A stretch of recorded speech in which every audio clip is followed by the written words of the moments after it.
ہر ایک بات پہ کہتے ہو تم کہ تو کیا ہے، تم ہی کہو کہ یہ انداز گفتگو کیا ہے۔ ہیں اور بھی دنیا میں سخنور بہت اچھے، کہتے ہیں کہ غالب کا ہے انداز بیاں، اور کیا کوئی ایسا بھی ہوگا جو غالب کو نہ جانے۔ اپنی مثال آپ جیسی شخصیت رکھنے والے اردو شاعر مرزا غالب کی 191ویں برسی منائی جا رہی ہے۔ مرزا غالب کا اصل نام اسد اللہ بیگ تھا۔ وہ 27 دسمبر 1797 کو آگرہ میں پیدا ہوئے۔ غالب اردو کے عظیم شاعر تھے۔ ان کی عظمت کا راز صرف ان کی شاعری کے حسن اور بیان کی خوبی میں ہی نہیں، بلکہ وہ زندگی کے حقائق اور انسانی نفسیات کو گہرائی میں جا کر سمجھتے تھے اور اسے بڑی ہی سادگی سے عام لوگوں کے لیے بیان کر دیتے تھے۔ دکھ دے کر سوال کرتے ہو، تم بھی غالب کمال کرتے ہو۔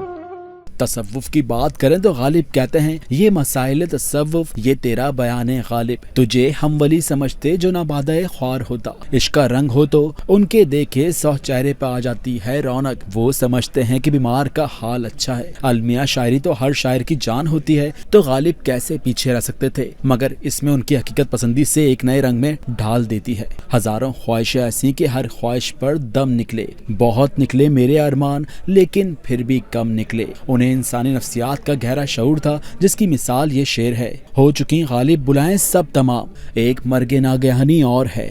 ہر ایک بات پہ کہتے ہو تم کہ تو کیا ہے، تم ہی کہو کہ یہ انداز گفتگو کیا ہے۔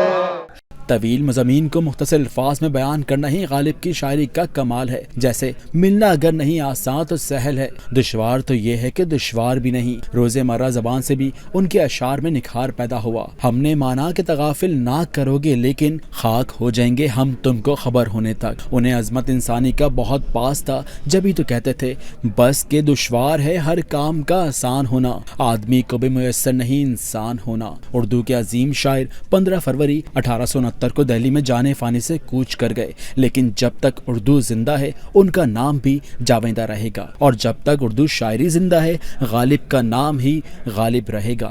ہم کو ان سے وفا کی ہے امید جو نہیں جانتے وفا کیا ہے۔